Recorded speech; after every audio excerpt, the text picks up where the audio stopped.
The calm before the storm. I'm married to my wife, Emily, for 8 years. We have 2 beautiful kids, a dog named Max, and what I thought was a pretty solid life. Emily and I met in college and hit it off immediately. She was magnetic, kind, funny, and breathtakingly beautiful. I felt like the luckiest man alive when she agreed to marry me.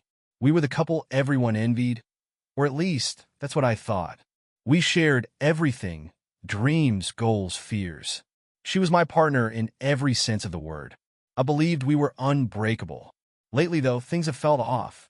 It started small, little things that you could write off as quirks or one-time occurrences. She started working late more often.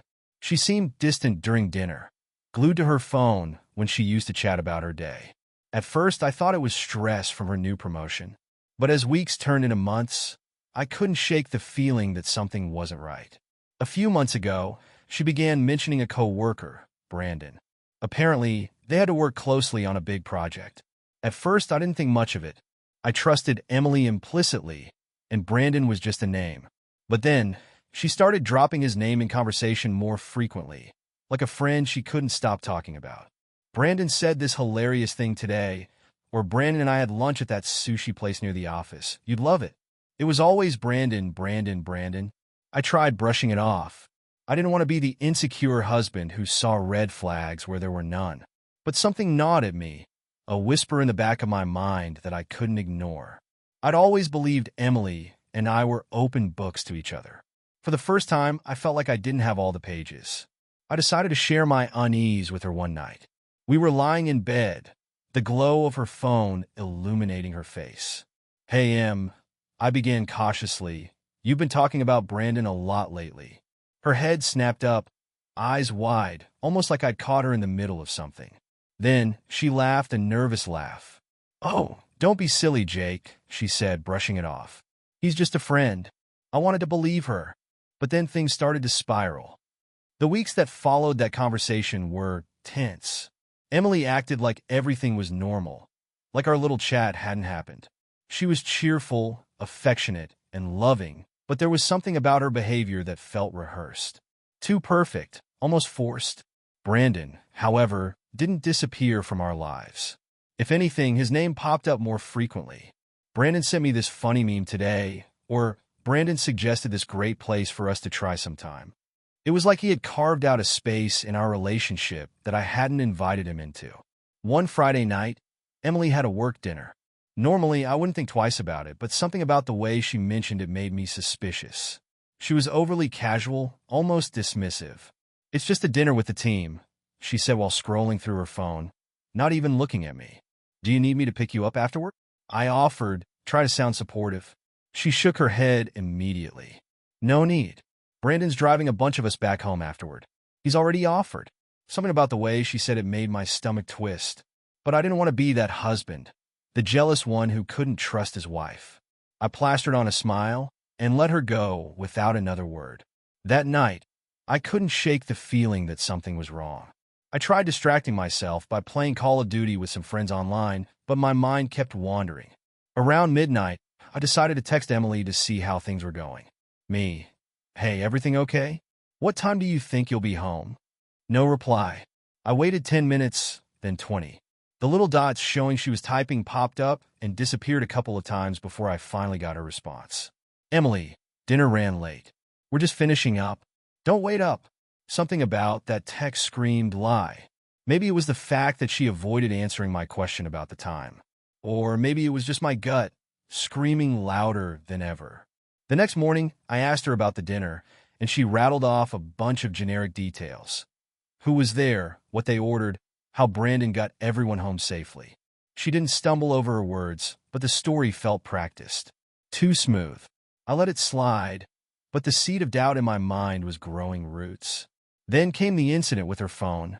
It was Sunday morning and Emily had gone out for a jog. I was sitting on the couch when her phone buzzed on the coffee table. Normally, I'd ignore it, but something made me glance at the screen. It was a message from Brandon. "Brandon, last night was amazing. You looked incredible." My heart stopped. I stared at the message, rereading it until the words blurred together. A cold wave of nausea washed over me. and I felt like I was going to be sick. I shouldn't have done it. I know I shouldn't have, but I picked up her phone. It was unlocked. I opened the thread with Brandon, half expecting to find something innocent, like a joke or work banter. Instead, I found a stream of messages that shattered my world. When I read through Emily's messages with Brandon, my entire world came crashing down. The texts were everything I dreaded and more. At first, they were suggestive but vague. Brandon, can't stop thinking about you today. Emily, you're trouble, you know that? But as I scrolled up, the conversation became explicit. Flirty exchanges that left no doubt about what had been going on. There were jokes about their next meeting, innuendos about stolen moments, and eventually photos. I won't describe them in detail, but they weren't the kind of pictures you'd send to a coworker. My hands shook as I stared at the screen, feeling like someone had just punched me in the gut. The final nail in the coffin was a text from 2 days ago. Brandon, can't wait to see you at dinner. You're all I've been thinking about. Emily, me too. But we have to be careful. Jake's been acting paranoid lately. My blood boiled. Acting paranoid? No, I wasn't paranoid. I was right. My instincts had been screaming at me for months, but I had ignored them because I trusted her. Because I loved her. I put her phone back on the table and sat there, staring into space. The anger came first, hot and blinding, making my hands clench in a fist. But it was quickly followed by a deep, crushing sadness. How could she do this to me? To us? For a moment, I thought about confronting her the second she walked through the door from her jog. But something stopped me. I needed to think this through. I needed to be calm and in control. Blowing up in a rage wouldn't get me the answers I needed. That evening, I acted like nothing was wrong. I didn't want to tip her off. She came back from her jog, showered, and spent the rest of the day acting like the perfect wife. She even made my favorite dinner, chicken parmesan, and chatted happily about random things while we ate. I could barely look at her. Every time she laughed or smiled, I wanted to scream, "How could you lie to my face like this?" But I held it in. I needed time to process everything and figure out my next steps. The next day, I started digging deeper. I knew the texts were bad enough, but if she had been lying to me about this, what else was she hiding? While she was at work, I went through her laptop, searching for more evidence. At first, I didn't find anything, but then I stumbled upon a hidden folder on her desktop. It was password protected, but her password was easy to guess. It was the name of her favorite childhood dog. Seriously, Emily? Inside, I found a treasure trove of receipts, emails, and even more damning messages. Hotel bookings under Brandon's name. Calendar entries marked as work meetings that matched the times she was supposedly out late. She hadn't even bothered to delete some of the emails they'd exchanged, full of inside jokes and references to nights I hadn't known about. I felt sick to my stomach. The evidence was overwhelming. This wasn't just a fleeting mistake or a drunken lapse in judgment. This was an affair, a calculated, ongoing betrayal. And the worst part? She had no idea I knew. That night, I couldn't sleep. I lay awake in bed, staring at the ceiling while Emily snored softly beside me. My mind raced with questions. How long has this been going on? Was she ever really happy with me? Did I miss something? Every memory of our relationship felt tainted now, as if the life we'd built together had been a lie. By the time the sun came up, I had made my decision. I wasn't going to let this slide. Emily had betrayed me in the worst possible way, and she needed to face the consequences. But I was going to do this on my terms. No shouting, no impulsive outbursts. I wanted the truth, and I was going to make damn sure I got it. The following evening, I decided it was time to confront Emily. I couldn't keep pretending everything was fine while the evidence of her betrayal burned a hole in my head. But I knew I had to stay calm. I didn't want her to twist the narrative or accuse me of overreacting.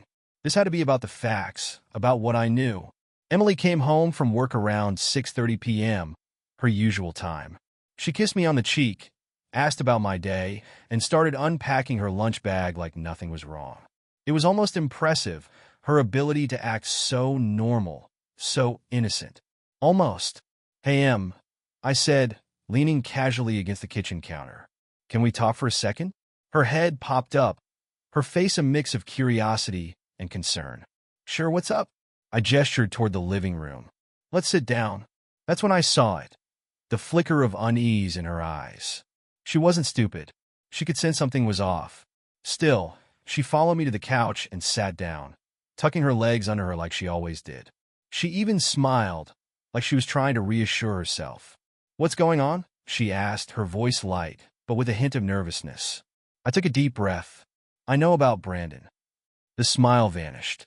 For a split second, her face went completely blank, like a computer that had just crashed. Then, just as quickly, she composed herself. "What about Brandon?" she asked, feigning confusion. "Don't do that," I said sharply. "Don't lie to me." Her mouth opened like she was about to protest, but no words came out. Instead, she crossed her arms defensively and leaned back against the couch. "I don't know what you're talking about," she said, but her voice wavered. I reached into my pocket and pulled out my phone. I had screenshots of her texts with Brandon, photos of the hotel receipts, and even a few of their emails. I had compiled it all neatly into a folder, just in case she tried to gaslight me. I opened the folder and handed her the phone.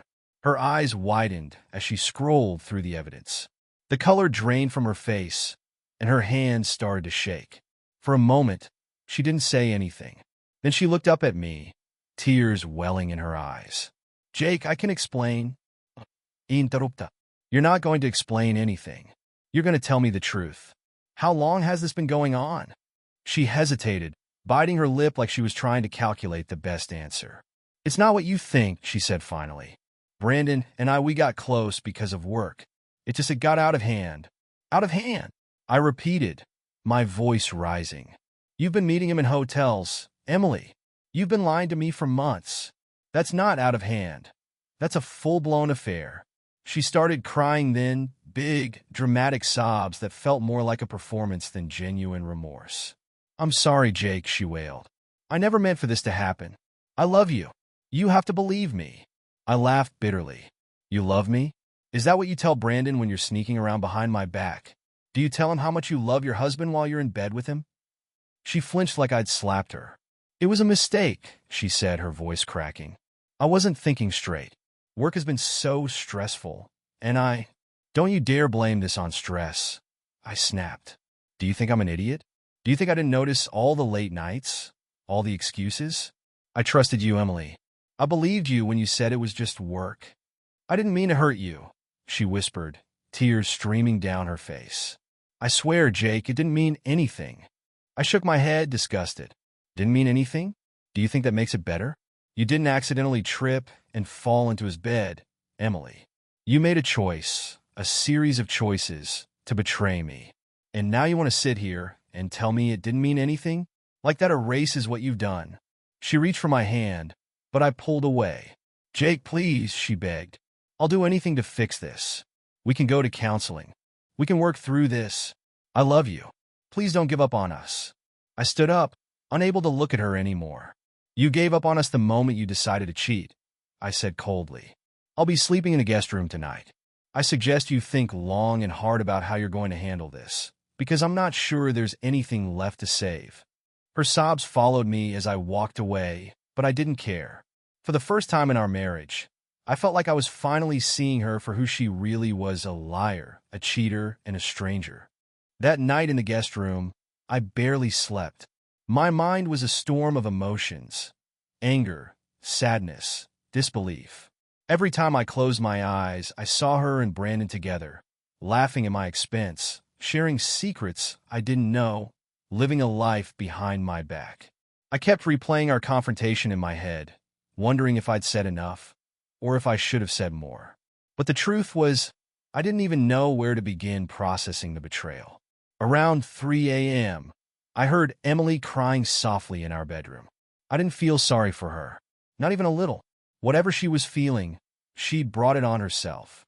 She wasn't the victim here. I was.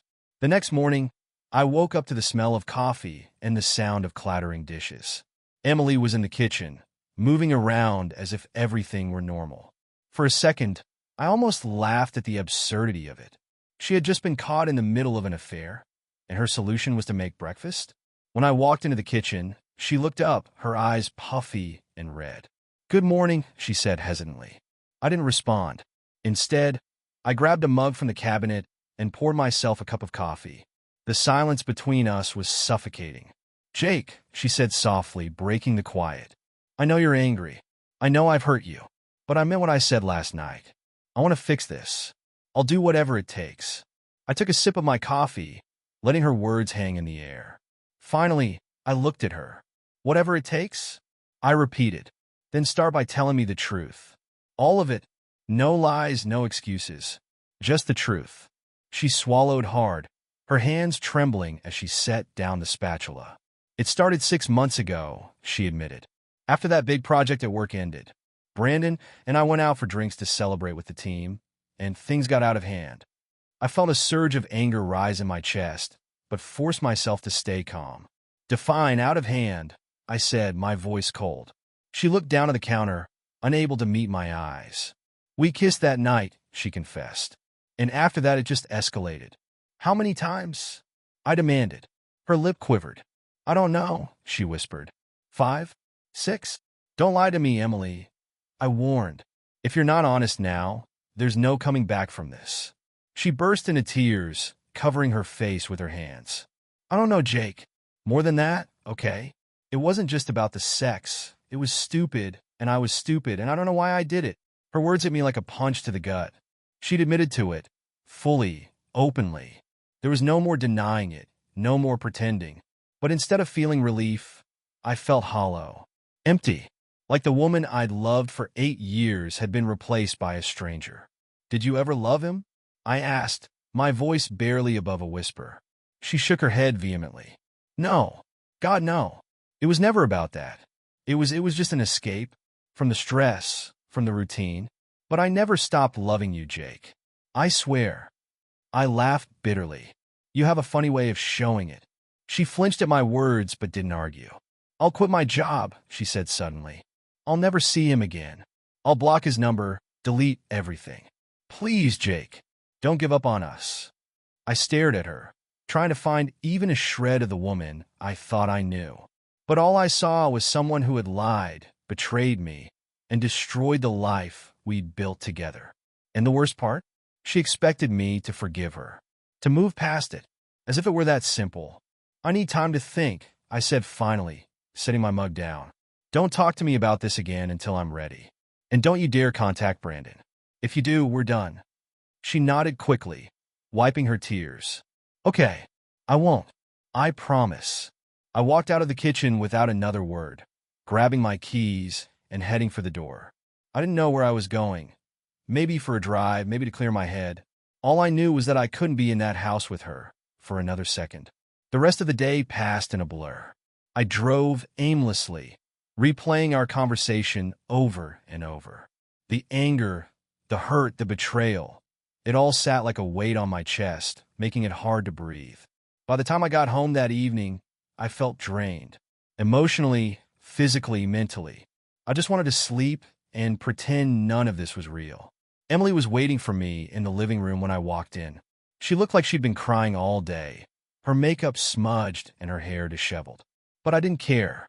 I walked past her without a word and went straight to the guest room, shutting the door behind me. The next few days were eerily quiet. Emily stayed out of my way, giving me space, but I could feel her watching me, waiting for some sign that I'd softened, that I was willing to talk. But I wasn't ready. I didn't know if I'd ever be ready. I started reaching out to friends, people I trusted. I didn't tell them everything, just enough to get their advice. Most of them said the same thing. You need to decide if this is something you can forgive. If not, don't waste your time trying to fix it. But how do you forgive something like this? How do you move on when the person you trusted most in the world shatters your heart into a million pieces? I didn't have the answers yet. But one thing was becoming clear. My marriage was hanging by a thread, and it was up to me whether to cut it or try to tie it back together. The days that followed were some of the longest and most painful of my life. I felt like I was stuck in a loop of disbelief, anger, and sadness. I'd wake up in the guest room, and for a few blissful seconds, forget what had happened. Then the memories would crash over me like a wave, leaving me gasping for air. I avoided Emily as much as possible. I'd leave the house early, pretending to have errands to run, and come back late. When I was home, I stayed in the guest room, only emerging to grab food or go to the bathroom. She tried to talk to me a couple of times, but I shut her down every time. I wasn't ready. I didn't even know if I ever wanted to hear her voice again.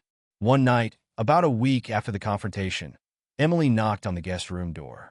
I didn't answer, but she opened it anyway, stepping inside hesitantly. "Jake," she said softly, her voice trembling. "Please, we need to talk." I didn't look at her. I was sitting on the edge of the bed, staring at the floor. "I told you I wasn't ready." "I know," she said, tears welling up in her eyes. "But I can't take this silence anymore. I hate what I've done to you. To us. Please, just let me explain." I finally looked up at her, my expression cold. "Explain what, Emily? That you threw away 8 years of marriage for some cheap fling? That you lied to my face for months? What could you possibly say to make this better?" She broke down then, her sobs echoing through the small room. "I don't know," she admitted. "I don't know how to fix this. But I love you, Jake. I do. And I'll spend the rest of my life proving it to you if I have to." I stood up, towering over her. "If you loved me, you wouldn't have done this in the first place," I said, my voice sharp. "Do you have any idea what you've done to me? To us? I can't even look at you without feeling sick." Her sobs grew louder, but I didn't comfort her. I couldn't. I walked past her and left the room, slamming the door behind me. That night, I drove to my best friend's house. His name is Mike, and he's been my rock since college. I hadn't told him the full story yet, but as soon as I walked through his door, he took one look at my face and knew something was wrong. "Jake, man, what's going on?" he asked, leading me to the couch. "You look like you haven't slept in days." "I haven't," I admitted, sinking into the cushions. "Emily, she cheated on me." His jaw dropped. "Are you serious? Emily? I thought you two were rock solid." "Yes, so did I said bitterly. "But she's been having an affair with some guy from work. Brandon." Mike shook his head, his expression a mix of disbelief and anger. "That's messed up, man. I don't even know what to say." "Neither do I said. "I feel like I've lost everything. I don't know if I can forgive her. I don't even know if I want to try." He leaned forward, resting his elbows on his knees. "Look, I'm not going to tell you what to do. This is your marriage, your decision. But whatever you do, don't rush it. Take the time you need to figure out what's right for you. And don't let her guilt you into anything. This is on her, not you." His words hit me hard, but they made sense. For the first time in days, I felt like I wasn't drowning. I stayed at Mike's that night, crashing on his couch. It felt good to be away from the house, away from Emily. The next day, I returned home to find Emily sitting on the living room couch, her eyes red and swollen. She stood up as soon as I walked in. "Jake, we need to talk," she said, her voice firm despite the tears streaming down her face. I sighed, dropping my keys on the counter. "Fine, talk." She took a deep breath, steadying herself. "I've started looking for a therapist," she said. "Not just for us, but for me. I know I've hurt you, and I need to figure out why I did what I did. I can't expect you to forgive me if I don't fix myself first." Her words caught me off guard. For the first time, she wasn't trying to make excuses or beg for my forgiveness. She was taking responsibility, and that was something. "Good," I said simply. "You should." She nodded, her lips trembling. "I also told Brandon I never want to see him again.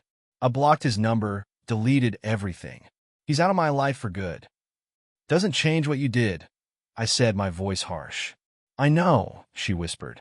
"But I'm trying, Jake. I'm trying to show you that I'm serious about fixing this." I didn't respond. Instead, I walked past her and went into the guest room, shutting the door behind me. I appreciated her effort, but it wasn't enough. Not yet. Maybe not ever. That night, I lay awake thinking about what Mike had said. He was right, I needed to take my time. This wasn't a decision I could rush. But one thing was clear. No matter what happened, things would never be the same again. The days dragged on, each one feeling heavier than the last. Emily kept her distance, giving me space like I had asked, but her presence was still suffocating. I felt like I was trapped in a house filled with broken glass, careful not to step anywhere that might shatter something else. One evening, I came home to find Emily sitting at the kitchen table, a folder in front of her. She looked up when I walked in, her face pale and her hands trembling. "What's this?" I asked, nodding toward the folder. "It's everything," she said, her voice barely above a whisper. "Emails, texts, receipts, everything about my affair with Brandon. I thought you deserved to see it all." I hesitated, the knot in my stomach tightening. "Why now?" "Because I don't want there to be any more secrets," she said. "I know I've already destroyed your trust, but if there's any chance of fixing this, I need to be completely honest with you. No more lies." I didn't say anything. I just pulled out a chair and sat down, staring at the folder like it might explode. Part of me didn't want to open it. I already knew enough to hate what she'd done. Did I really need the gruesome details? But curiosity, or maybe self-torture, won out. I opened the folder and started flipping through the pages. There were emails full of flirtation and innuendos. Texts that were even worse, some explicit, others mundane but equally damning. Receipts for hotel stays, neatly dated and itemized. It was all there, laid out like a roadmap of betrayal. "I can't believe you did this," I muttered, my voice trembling with anger. "You documented your affair like it was a fucking business transaction." "I wasn't thinking straight," she said, tears streaming down her face. I didn't realize how deep I'd gotten until it was too late. I slammed the folder shut, unable to look at it anymore. "How long has this been going on, really? And don't give me that 6-month bullshit. Tell me the truth." She wiped her tears and took a shaky breath. "It started a year ago, right after that big project at work. We were spending a lot of time together, and one thing led to another." "A year," I repeated, the word tasting like poison in my mouth. "You've been lying to me for a year. Do you even realize how fucked up that is?" "I do," she said, her voice cracking. "I hate myself for it, Jake. I really do. I wish I could go back and undo it all." I laughed bitterly. "Yeah, well, wishing doesn't fix anything. You made your choices, Emily. You knew exactly what you were doing every step of the way." Her sobs grew louder, but I didn't feel sorry for her. Not anymore. She wasn't the victim here. I was. She destroyed our marriage. And now she wanted me to believe she was the one suffering? No, I wasn't buying it. Later that night, after she had gone to bed, I sat in the living room with the folder in my lap. I couldn't bring myself to look through it again, but I couldn't let it go either. It was like holding the evidence of a crime, a tangible reminder of everything I had lost. That's when I decided to reach out to someone else who had been hurt by this, Brandon's wife. I found her contact information easily enough. "Thank you," Facebook, and sent her a message. I kept it simple. "Hi, this is Jake, Emily's husband. I'm sorry to reach out like this, but I think we need to talk. It's about Brandon and Emily. Let me know if you're willing." I didn't expect a response right away, but within minutes, my phone buzzed. "Brandon's wife. I've had my suspicions for a while. Please tell me everything." And so I did. I told her about the texts, the hotel stays, and the year-long betrayal. I didn't sugarcoat anything, and she didn't seem shocked. If anything, she seemed relieved. "I knew it," she said after I finished. "I knew he was hiding something. He's been distant for months, always working late or traveling for work. I wanted to believe him, but deep down I knew." "I'm sorry," I said, and I meant it. "I know how much this hurts." "Thanks for telling me," she said. "I'll handle things on my end. And if you ever need to talk, I'm here." Her words were oddly comforting, but they didn't erase the pain. Nothing could. When I confronted Emily the next morning, she was furious that I had reached out to Brandon's wife. "You had no right to involve her," she yelled, her face red with anger. "No right," I shot back. "She deserved to know the truth, just like I did. Don't you dare try to make me feel guilty for your mistakes." She opened her mouth to argue, but closed it again, realizing she had no leg to stand on. Instead, she broke down, sobbing into her hands. "I'm sorry," she whispered. "I'm so sorry." But her apologies felt hollow. The damage was done, and I didn't know if there was any way to fix it. Emily barely spoke to me for the next few days. The air in the house was thick with tension, the kind you can feel pressing down on you from every corner. She was devastated, crying when she thought I couldn't hear her, wandering the house like a ghost. But her pain didn't move me. If anything, it irritated me. She had brought this on herself. Did she expect me to console her? To make her feel better about the destruction she caused? Meanwhile, My conversations with Brandon's wife, Lisa, became more frequent. We bonded over our shared betrayal, exchanging stories and piecing together the full scope of what our spouses had been doing. The more we talked, the clearer it became that Brandon was just as much of a manipulative liar as Emily. He always acted like he was the perfect husband, Lisa said during one of our phone calls. But now I'm realizing how much he gaslit me. He made me feel crazy for suspecting anything. Same here, I admitted. Emily made me feel paranoid every time I brought up Brandon. Turns out I wasn't paranoid. I was right. Lisa sighed. What are you going to do? Are you staying with her? The question hit me like a punch to the gut. I had been avoiding it for days, but I knew I couldn't dodge it forever. I don't know, I said honestly. I don't even know if I want to try. Lisa paused for a moment before responding. Whatever you decide, just remember it's okay to put yourself first. You didn't ask for this. You don't owe her anything. Her words stuck with me long after we hung up. A week after I confronted Emily, I came home to find her sitting in the living room, a suitcase by her side. She looked up when I walked in, her eyes swollen and red. "What's this?" I asked, gesturing toward the suitcase. "I'm leaving," she said quietly. "Just for a little while. I think we both need space." Her words caught me off guard. I had been expecting her to cling to me, to keep begging for forgiveness. But instead, she was the one stepping away. "Where are you going?" I asked. "To my sister's," she said. "She knows everything." I told her. I thought it was time. I nodded, unsure of what to say. A part of me was relieved. Her leaving would give me the space I desperately needed. But another part of me felt something I couldn't quite place. Was it sadness? Regret? "Do you think this will fix anything?" I asked finally. She looked at me, her eyes filled with tears. "I don't know," she admitted. "But I want to give you time to figure out what you want. I'll wait as long as it takes, Jake. I just hope you let me try to make this right." I didn't respond. Instead, I stepped aside as she picked up her suitcase and walked out the door. I watched her drive away, and for the first time since this nightmare began, I felt like I could breathe. That night, I sat in the silence of the house, reflecting on everything. Emily's absence was palpable, but it also felt freeing. For the first time in weeks, I didn't feel like I was drowning in her lies. I could think clearly, without her presence clouding my emotions. I called Mike again, needing someone to talk to. "She's gone," I told him. "She went to her sister's." "Good," he said bluntly. "You need space, man. You can't figure this out with her hanging around." "I know," I said. "But what if I can't forgive her? What if I can't get past this?" Mike was quiet for a moment. "Then don't," he said finally. "You don't owe her forgiveness, Jake. If you can't move past it, that's okay. She made her choices, and now she has to live with the consequences."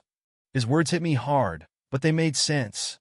I had been so focused on what Emily wanted, what she was willing to do to fix things, that I hadn't stopped to think about what I wanted. Did I even want to fix this? Or was I just afraid of starting over? Over the next few days, I started to settle into a routine. I went to work, hit the gym, and even went out for drinks with Mike and a few other friends. It felt good to distract myself, to focus on something other than the mess my life had become. Lisa and I still talked occasionally, but I made an effort to keep those conversations light. It was easy to slip into a cycle of venting and rehashing our pain, but I didn't want to get stuck there. I needed to move forward, even if I didn't know where that path would lead. Then a few nights later, Emily called me. "Can we talk?" she asked, her voice small and hesitant. "About what?" I said, keeping my tone neutral. "About us," she said. "I've been thinking a lot, and I need to know, do you think there's any chance for us? Or am I just waiting for something that will never happen?" Her question caught me off guard. I had been so focused on my own emotions that I hadn't considered how much this limbo must be affecting her too. But I wasn't ready to give her an answer. "Not yet. I don't know," I said honestly. "I need more time." "Okay," she said softly. "Take all the time you need. I'll be here." As I hung up the phone, I felt a strange mix of emotions. Part of me appreciated her patience, her willingness to give me space. But another part of me wondered if her words were just another attempt to manipulate me, to keep me tied to her despite everything she'd done. I didn't know what the future held, but one thing was certain. The road ahead wasn't going to be easy. The days after Emily's call felt like I was walking through a fog.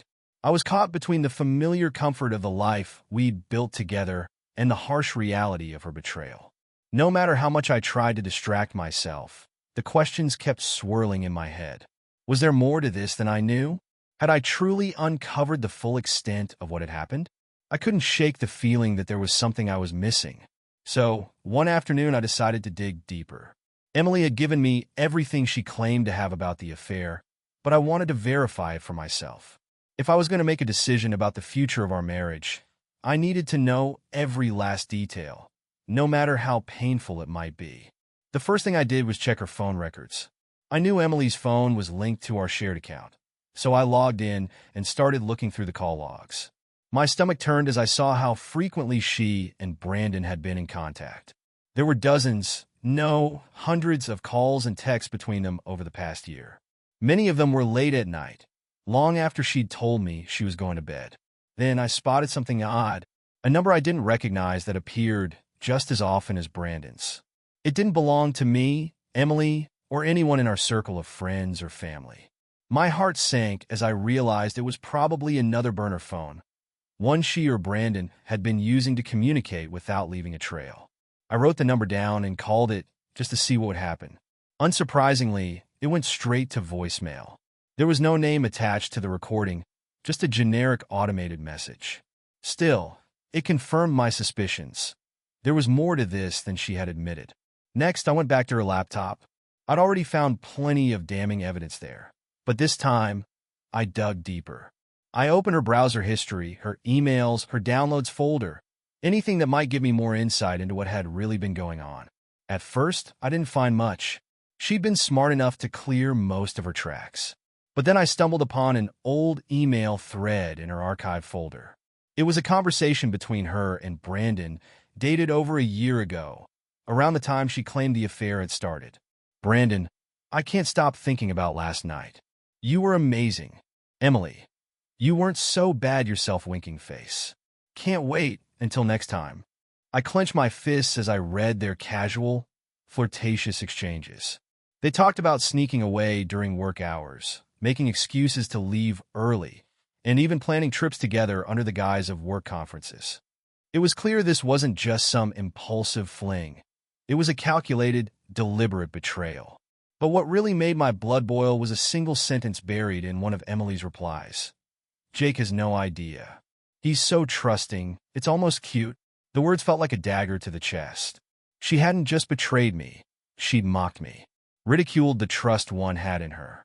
I couldn't believe I had once thought she was the love of my life. That night, I called Lisa again. I found more, I said, my voice trembling with anger. What did you find? She asked. I told her about the phone records, the burner number, and the email exchanges. She listened quietly, her tone growing colder with each revelation. That's sick, she said finally. It's like they enjoyed sneaking around, like it was some game to them. Exactly, I said. And the worst part is, Emily made me feel like I was crazy for suspecting anything. She gaslit me for months. Brandon did the same thing to me, Lisa said. Whenever I brought up my suspicions, he'd get angry and make me feel guilty for not trusting him. Now I know why. We sat in silence for a moment, both processing the weight of what we'd uncovered. Finally, Lisa spoke again. So, what are you going to do? I don't know, I admitted. Part of me wants to cut ties completely and never look back. But another part of me, I don't know if I'm ready to give up on everything we've built. It's okay to feel conflicted, she said. Just don't let her manipulate you into making a decision you're not ready for. Take your time, Jake. You deserve that much. Her words were reassuring, but they didn't erase the turmoil inside me. I thanked her for listening and hung up, feeling both better and worse at the same time. The next day, I confronted Emily about the burner number. She had come by the house to pick up a few things, and I stopped her before she could leave. What's this? I asked, holding up the piece of paper with the number on it. Her face went pale. Where did you get that? She asked, her voice barely above a whisper. It's in the call logs, I said. You've been using it to talk to Brandon, haven't you? She hesitated, then nodded. It was just for work, she said quickly. We needed a separate line for sensitive projects. Don't you dare lie to me, I interrupted. I've seen the emails, Emily. I know everything. Tears filled her eyes as she realized there was no point in denying it. Yes, she admitted. We used it to talk and to plan. I'm sorry, Zeke. I should have told you. Yeah, you should have, I said, my voice cold. But you didn't. You lied. Over and over again. How the hell am I supposed to believe anything you say now? She didn't answer. Instead, she started crying, her sobs echoing through the room. But I didn't feel sorry for her. Not anymore. She could cry all she wanted. It wouldn't change what she had done. As she left the house, I felt a strange sense of clarity. For the first time in weeks, I wasn't questioning myself. I wasn't second-guessing my instincts or doubting my decisions. I knew one thing for certain. I deserved better than this. A few days after our confrontation about the burner phone, Emily asked if we could meet to talk. She was still staying at her sister's, but she wanted to meet somewhere neutral. I agreed, mostly out of curiosity. Part of me wanted to hear her side. Not the lies she'd told to cover up the affair, but the raw truth about why she had done what she did. We met at a small cafe, a few miles from the house. She was already seated when I arrived, her hands wrapped around a mug of coffee. She looked nervous, like a student about to take a test she hadn't studied for. Thanks for coming, she said softly as I sat down across from her. Let's just get this over with, I said, my tone colder than I intended. I wasn't here for pleasantries. She nodded, took a deep breath, and began. Jake, I know I've said I'm sorry, and I know it doesn't mean much right now, but I need you to know that I truly mean it. What I did was wrong, and there's no excuse for it. But I want to try to explain if you'll let me. I didn't respond, so she took that as her cue to continue. It started because I felt stuck, she said, her voice trembling. Not with you, but with my life. Work was stressful, and I felt like I was losing myself. I wasn't happy, but I didn't know how to tell you.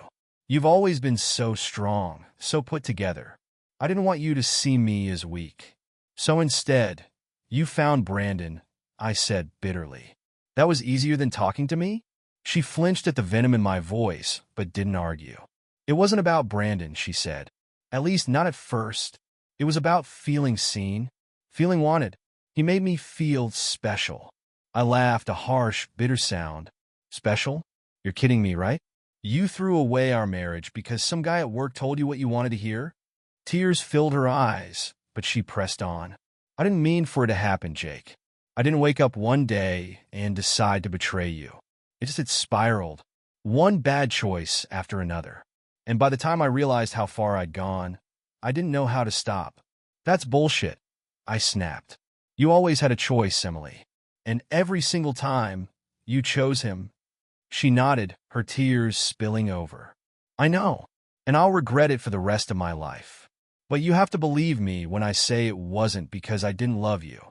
I did, I do. I lost my way. I shook my head, feeling a mix of anger and sadness. You didn't just lose your way, Emily. You destroyed everything we built together. How am I supposed to believe you loved me when you treated me like this? She didn't have an answer. Instead, she just sat there, crying silently. For a moment, I felt a flicker of pity for her, but it was quickly overshadowed by my own pain. She wasn't the only one who had lost something here. I had lost trust, respect, and the woman I thought I knew. I don't know if I can forgive you, I said finally, my voice shaking. I don't even know if I want to. I understand, she whispered, but I'll do whatever it takes to earn back your trust. Therapy, counseling, whatever you need. Just please don't give up on us. Her words hung in the air between us, heavy and desperate. I didn't know how to respond. Part of me wanted to believe she could change, that we could rebuild what she destroyed. But another part of me knew it wouldn't be that simple. The damage was done, and no amount of apologies could undo it. After a long, tense silence, I stood up. I need more time, I said. I can't make any promises, Emily. Not right now. She nodded, her tears falling freely. I'll wait as long as it takes, she said. I love you, Jake. I always will. I didn't respond. Instead, I turned and walked out of the cafe, leaving her sitting there alone. That night, I sat in the living room, thinking about everything she had said. Her explanation didn't make what she had done any less painful, but it gave me some insight into her mindset. She hadn't cheated because she hated me. She had cheated because she was unhappy with herself. But did that make it better? Or worse? I didn't have the answers. All I knew was that the road ahead was still unclear, and I wasn't sure if Emily and I would be walking it together. The next few days after my meeting with Emily felt like an emotional tug-of-war. I kept replaying her words, wondering if they were genuine or just another way to manipulate me. She claimed she still loved me, that she wanted to fix things, but could I believe her? More importantly, did I even want to? It felt like I was living in two worlds. In one, I entertained the possibility of working things out, of giving her the chance to rebuild the trust she'd destroyed. In the other, I imagined walking away, cutting my losses, and starting over. Both paths seemed equally daunting, equally painful. That weekend, I decided to clear my head by visiting my parents. They didn't know about the affair yet. I hadn't wanted to drag anyone else into the mess, but I figured it was time to tell them. If anyone could offer some perspective, it was my dad. He'd always been my rock, the person I turned to when life got too heavy. When I arrived at their house, my mom greeted me with a warm hug, immediately sensing something was wrong. "You look exhausted, sweetheart," she said, leading me to the kitchen. "What's going on?" I hesitated, glancing toward the living room where my dad was watching TV. "Is Dad busy?" I asked. She shook her head. "No, he's just watching football." "Why?" "I need to talk to both of you," I said. "It's about Emily." A few minutes later, we were all sitting at the kitchen table. I told them everything, the late nights, the lies, the affair with Brandon. My mom gasped, covering her mouth with her hand, while my dad's expression darkened with anger. "That son of a bitch," he muttered when I finished. "How could she do this to you?" "I don't know," I admitted, my voice shaky. "She says she was unhappy, that it wasn't about me, but I don't know if I can believe that." My mom reached across the table and squeezed my hand. "Oh, honey, I'm so sorry. You don't deserve this." My dad nodded in agreement. "You've always been a good husband, Jake. You worked hard, supported her, did everything right. If she couldn't see that, that's on her." Their words were comforting, but they didn't make my decision any easier. "What do I do?" I asked, looking at my dad. "Do I give her another chance? Or do I walk away?" He leaned back in his chair, crossing his arms. "That's not a decision anyone can make for you," he said. "But let me tell you this. Trust is the foundation of any relationship. If that's gone, everything else falls apart. Can you trust her again?" "I don't know," I said honestly. "Right now, I don't think so." "Then there's your answer," he said. "At least for now. Don't make any decisions until you're sure. But don't let her guilt you into staying, either. You have to do what's right for you." On the drive home, I thought about what my dad had said. Could I ever trust Emily again? Every time I tried to picture our future together, all I could see were her lies, her betrayal. The idea of staying with her felt like trying to build a house on a crumbling foundation. No matter how much work we put in, it would never be stable. But the thought of leaving her wasn't much better. 8 years of marriage gone. The life we'd built together, the dreams we'd shared, it all felt like such a waste. And yet, deep down, I knew it wasn't the years or the memories holding me back. It was fear. Fear of starting over, of being alone. The turning point came that night. I was lying in bed, staring at the ceiling, when my phone buzzed. It was a text from Lisa, Brandon's wife. "Lisa, hey, just wanted to let you know I confronted Brandon today. He admitted to everything. I told him I'm filing for divorce." Her words hit me like a ton of bricks. Lisa wasn't hesitating, wasn't wavering. She knew what she deserved, and she wasn't willing to settle for less. It was inspiring, in a way. If she could walk away from her marriage after being betrayed, why couldn't I? I texted her back. "Thanks for letting me know. I'm glad you're taking control of the situation. You deserve better." As I hit send, I realized the same was true for me. I deserved better. Better than lies, better than betrayal, better than living in a constant state of doubt. For the first time since this nightmare began, I felt a sense of clarity. I knew what I had to do. The next morning, I called Emily. She answered on the first ring, her voice hopeful. "Jake, we need to talk," I said. Her tone shifted immediately. "Okay, When? Today, I said. Come by the house. We'll talk then. She agreed, and I hung up without saying anything else. This was it, the moment I'd been dreading, but also the moment I knew I needed. It was time to face the truth and make the hardest decision of my life. Later that afternoon, Emily arrived at the house. She looked nervous, clutching her purse like a lifeline as I let her in. I gestured toward the living room, and she followed me silently. For a moment, neither of us said anything. The tension in the air was suffocating. I'm going to make this quick, I said finally, breaking the silence. I've thought a lot about everything you've said, everything you've done, and what I found out on my own, and I've made a decision. Her eyes widened, brimming with hope. Jake, please, if you'll just let me. I'm filing for divorce, I said, cutting her off. The words hung in the air like a bomb detonating between us. Her face crumbled, tears spilling down her cheeks as she shook her head.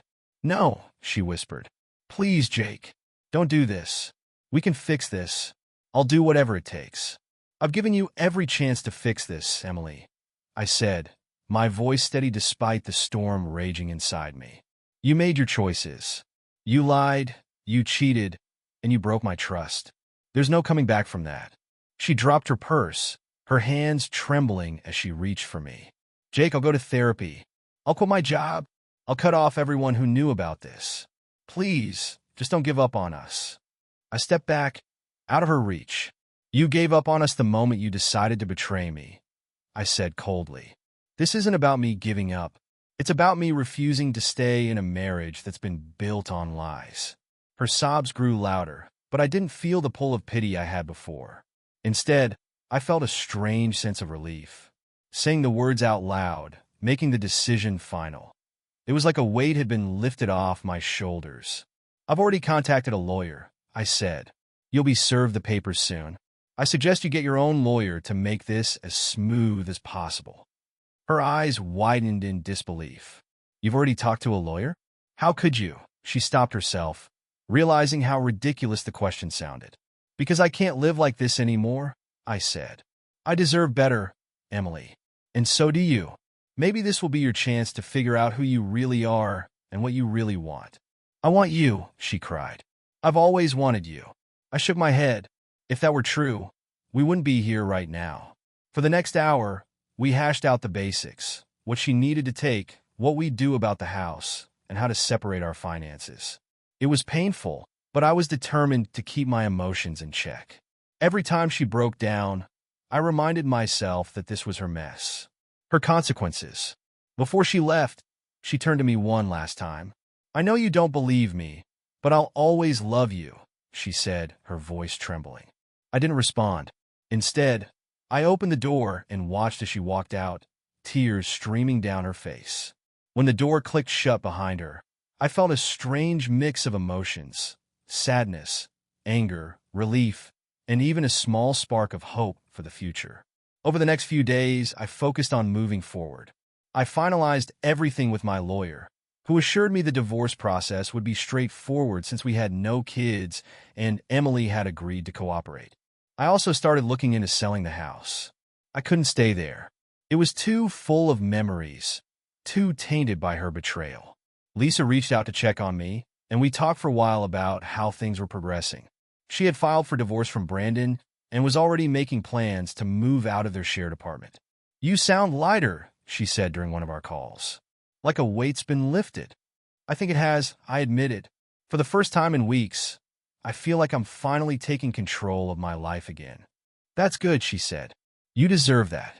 Despite the progress, it wasn't all smooth sailing. There were moments when I felt the weight of what I was losing, the dreams we'd shared, the years we'd spent together. But every time those doubts crept in, I reminded myself of the texts, the lies, the way she had mocked my trust. Those memories made it easier to keep moving forward. Mike was a constant source of support, checking in on me regularly and dragging me out of the house whenever he thought I was spiraling. You're doing the right thing, man, he said one night over beers. It's going to hurt for a while, but you'll come out stronger on the other side. I hope so, I said, taking a sip of my drink. Because right now, it feels like I'm just trying to keep my head above water. You will, he said confidently. And when you're ready, you'll find someone who treats you the way you deserve. As the days turned into weeks, I started to feel a sense of clarity. The pain of Emily's betrayal was still there, but it was no longer consuming me. I was beginning to see a path forward, one that didn't include her. For the first time in a long time, I felt hopeful. The weeks following Emily's departure were a strange mix of relief and grief. On one hand, the house felt lighter without her constant presence. No more awkward conversations. No more pretending everything was fine. But on the other hand, the silence was deafening. For 8 years, she had been my partner, my confidant, my other half. Adjusting to life without her felt like learning to walk all over again. The divorce process moved quickly. True to her word, Emily didn't contest anything. We divided our finances evenly, and she agreed to let me take the house so I could handle selling it on my terms. We didn't argue, didn't drag things out. It was almost unsettling how smoothly it all went, given the chaos that had led to this point. She sent me a letter a few days after signing the papers. I almost didn't open it, but curiosity got the better of me. It was handwritten, pages long, filled with apologies and regrets. She said all the things I'd already heard before. How sorry she was, how much she loved me, how she wished she could take it all back. But one sentence stuck with me. I hope you find happiness again, even if it's not with me. It was a rare moment of selflessness, and for the first time, I believed she might actually mean it. I folded the letter and tucked it into a drawer, unsure of what to do with it. I didn't hate her anymore. I was just done. One night, I sat in the living room, scrolling through my phone, when a message popped up from Lisa. She'd been checking in on me regularly since we'd both started the divorce process, and our conversations had become a small source of comfort. Lisa, hey, just wanted to see how you're holding up. I smiled faintly and typed back. Doing okay. Papers are signed. House is going up for sale soon. What about you? Her response came quickly. Same here. Officially filed last week. Moving in with my sister for a while until I figure out my next steps. We ended up talking for hours that night, sharing stories about our lives before the betrayals, our dreams for the future. It was nice to talk to someone who truly understood what I was going through. There was no judgment, no pity, just mutual understanding. As the weeks turned into months, I started to rebuild my life. I joined a new gym, started spending more time with friends, and even picked up an old hobby, photography. It felt good to focus on myself for once, to rediscover the things that made me happy. Mike dragged me out to a few bars, insisting it was time for me to get back out there. I wasn't ready for anything serious, but it was nice to flirt a little, to feel attractive again. For so long, I'd felt like I was drowning in Emily's betrayal. Now, I was finally starting to breathe. Emily called me once during this time, about 2 months after the papers were signed.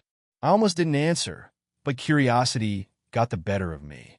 Hey, she said softly when I picked up. I just wanted to check in, see how you're doing. I'm fine, I said, keeping my tone neutral. How about you? I'm okay, she said, though she didn't sound convincing. I miss you, Jake.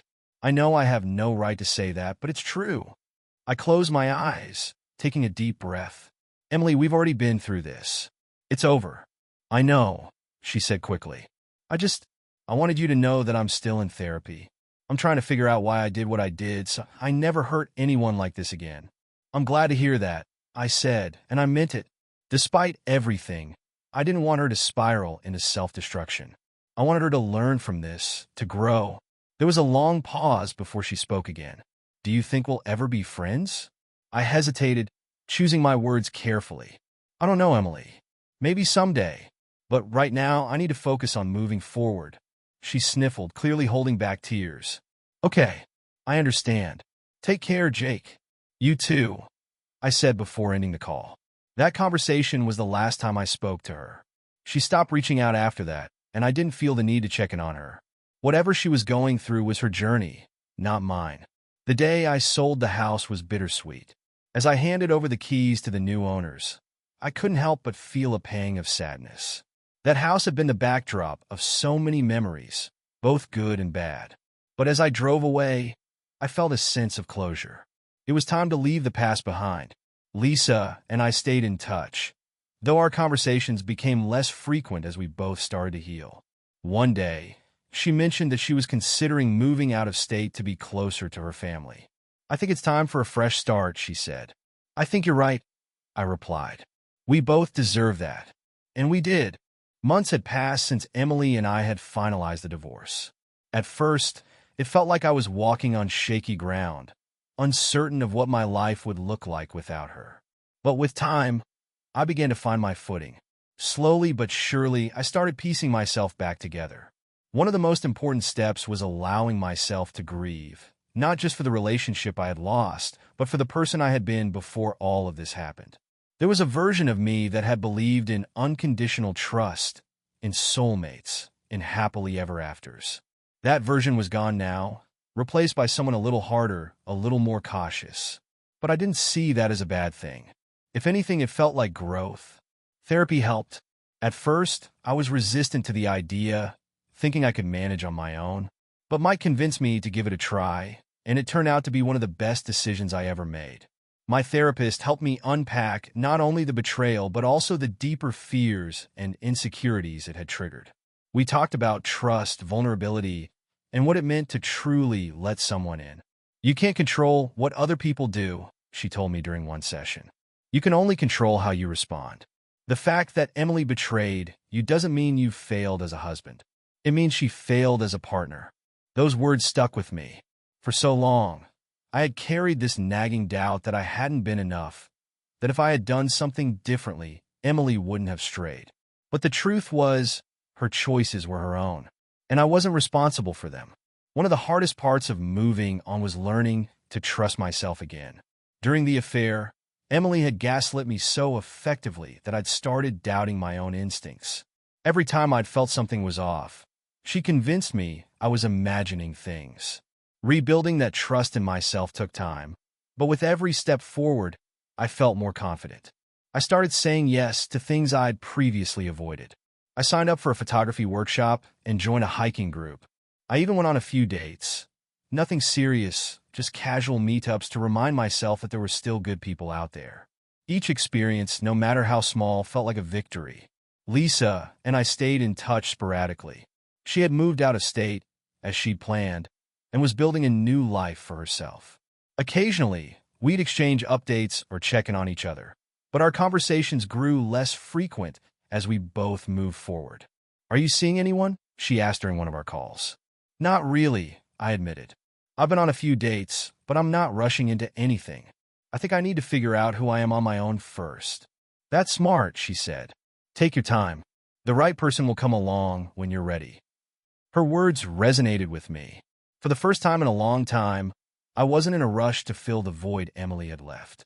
Instead, I wanted to focus on myself, to become the kind of person I could be proud of. One day, while cleaning out some old boxes, I came across a photo album Emily and I had made during our first year of marriage. At first, I hesitated to open it, unsure if I was ready to face those memories. But eventually, I flipped through the pages, letting myself remember the good times without being consumed by the pain. There was a picture of us on our honeymoon, laughing on a beach in Mexico. Another of us decorating our first Christmas tree together. For a moment, I felt a pang of sadness, but it wasn't the all-consuming grief I'd felt before. Instead, it was a bittersweet acknowledgement of what had been and what had been lost. I closed the album and put it back in the box, feeling lighter somehow. Emily had been a part of my life, and while her betrayal had shattered our marriage, it hadn't erased the good memories. I didn't need to hold on to the pain anymore. It was time to let it go. As I moved forward, I found myself reflecting on what I had learned from the experience. The biggest lesson was this: love is not enough. It takes trust, honesty, and respect to build a strong foundation. Without those things, even the strongest love will crumble. I also learned the importance of boundaries and self-respect. For years, I had prioritized Emily's happiness above my own, bending over backward to meet her needs while neglecting my own. Never again. Moving forward, I would make sure any relationship I entered was a partnership, one built on mutual respect and shared values. One evening, as I sat on my back porch watching the sunset, I felt a sense of peace wash over me. My life wasn't perfect, but it was mine. And for the first time in a long time, I felt truly hopeful about the future. It's been a year since I discovered Emily's affair and made the decision to end our marriage. Looking back, I barely recognized the person I was during those first few weeks. The man consumed by anger, doubt, and heartbreak. Time, therapy, and self-reflection have changed me in ways I never expected. The scars are still there, of course. There are moments when the memories sneak up on me. A song on the radio, a familiar scent. And for a split second, I'm transported back to the life we had. But those moments don't hurt as much anymore. They've become just that, memories. They no longer define me. One of the most valuable lessons I've learned is that healing isn't linear. There were days when I felt like I was making progress, only to be knocked down by a wave of grief or anger. But with each setback, I got back up and kept moving forward. And eventually, those waves became less frequent, less overwhelming. I've also learned the importance of forgiveness. Not for Emily's sake, but for my own. Holding on to anger only kept me tethered to the pain. Forgiving her didn't mean condoning what she did. It meant releasing myself from the burden of resentment. When I finally let go, it felt like I could breathe again. My life today looks very different from what I had imagined, but in many ways, it feels more authentic. I sold the house and moved to a smaller place closer to the city, where I've built a new routine. Photography has become more than just a hobby. It's a passion that brings me joy and peace. I even started sharing my work online, something I never had the confidence to do before. I've reconnected with old friends and made new ones, building a support system that reminds me I'm never alone. Mike is still my rock, dragging me to weekly trivia nights and insisting I live a little. He's been my cheerleader through every step of this journey, and I'm endlessly grateful for him. As for relationships, I'm taking things slow. I've dated here and there, but I've been careful to set boundaries and prioritize my own well-being. I'm not in a rush to settle down again. When the right person comes along, I'll know. Until then, I'm focusing on being the best version of myself. Lisa and I have stayed in touch sporadically, though we've both moved on in different ways. She recently told me she's seeing someone new, a kind, supportive man who treats her the way she deserves. Hearing that made me smile. If she can find happiness after everything we've been through, so can I. If there's one piece of advice I'd give to anyone going through a similar situation, it's this: you are stronger than you think. When I first discovered Emily's betrayal, I thought my world was ending. But now, I see it as the beginning of something new. Painful, yes, but also transformative. You don't have to make any decisions right away. Take your time to process, to heal, to figure out what you truly want. And remember, you deserve to be with someone who values and respects you. Don't settle for anything less. Sharing this story was a way to reflect on how far I've come. Life isn't perfect, but it's mine. And for the first time in a long time, I'm excited about what the future holds. Thanks for listening. If you're in the middle of your own storm, just know that it won't last forever. There's light on the other side, and it's brighter than you can imagine. Stay strong.